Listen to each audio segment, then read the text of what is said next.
பிரியமானவர்களே, இயேசு கிறிஸ்துவின் இணையற்ற நாமத்தில் உங்களை வாழ்த்துகிறேன்.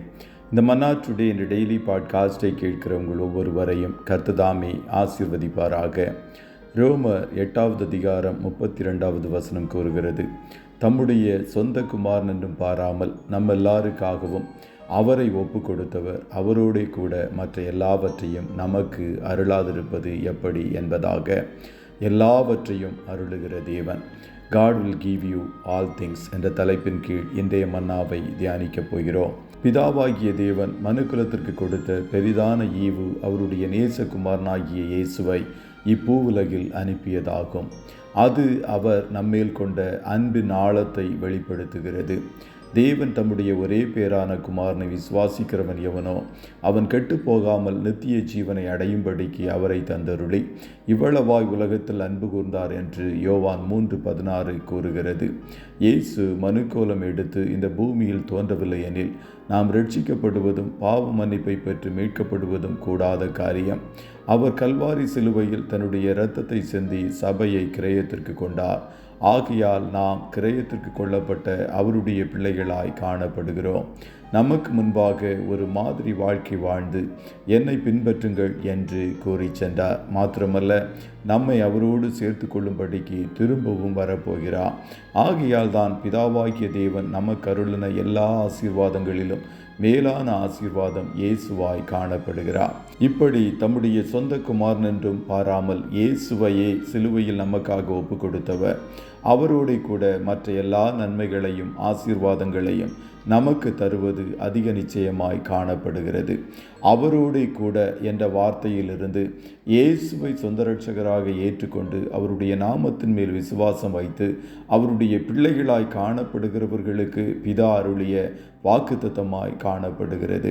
நாம் இயேசுவோடும் அவர் நம்மோடும் இணைந்து காணப்படுகிற வாழ்வு வாழ்கிறவர்களுக்கு எல்லாவற்றையும் பிதாவாகிய தேவன் அருளி செய்வார். உங்கள் தனிப்பட்ட வாழ்க்கையின் தேவைகளை அவர் சந்திப்பார். நன்மையான எந்த ஈவும் பூரணமான எந்த வரமும் பரத்திலிருந்து உண்டாகி ஜோதிகளின் பிதாவினிடத்திலிருந்து இறங்கி வருகிறது. அவரிடத்தில் யாதொரு மாறுதலும் யாதொரு வேற்றுமையின் நிழலும் இல்லை என்று யாக்கோபு 1:17 கூறுகிறது.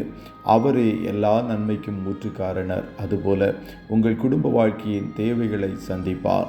உங்கள் கூடாரத்தின் எல்லைகள் விசாலமாகும்படிக்கு செய்வார். உன்னதங்களுக்குரிய சரீரத்திற்குரிய பூமிக்குரிய எல்லா ஆசீர்வாதங்களையும் அளவில்லாமல் அருளி செய்வார். இஸ்ரவேல் சபை வனாந்திரத்தில் காணப்பட்ட வேளையில் அவர்களுக்கு தேவதூதர்களின் உணவாகிய தேனிட்ட பணியாரம் போன்ற மன்னாவை கொடுத்தார். கண்மலையை பிளந்து தண்ணீரை வரச் செய்து அவர்களுக்கு குடிக்க கொடுத்தார். காடைகளை கொடுத்தார். அவர்களின் வஸ்திரங்கள் பழையதாய் போகவில்லை, பாதரட்சிகள் தேய்ந்து போகவில்லை. அவர்களில் பலவீனப்பட்டவன் ஒருவரும் காணப்படாதபடி கர்த்தர் காத்து கொண்டார்.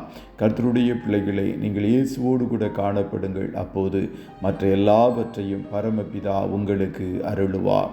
கர்த்ததாமே உங்கள் ஒவ்வொருவரையும் ஆசீர்வதிப்பாராக. ஜெபம் செய்வோமா?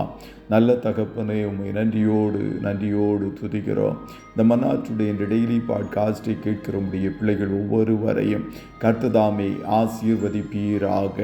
பிதாவே, உடைய சொந்த குமாரன் என்று பாராதபடி இயேசுவை உடைய பிள்ளைகளாகிய எங்களுக்கு அருளி செய்த தேவன் மற்ற எல்லா நன்மைகளையும் எங்களுக்கு அருளுவது நிச்சயமாய் காணப்படுகிறது.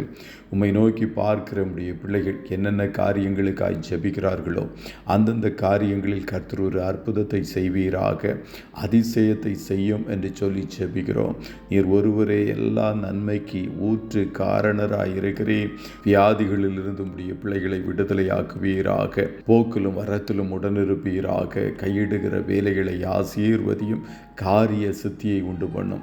இயேசு கிறிஸ்துவின் இரத்தத்தை ஒவ்வொருவர் மேலும் தெளித்து இயேசுவின் மூலம் ஜெபிக்கிறோம் நல்ல பிதாவே. ஆமென்.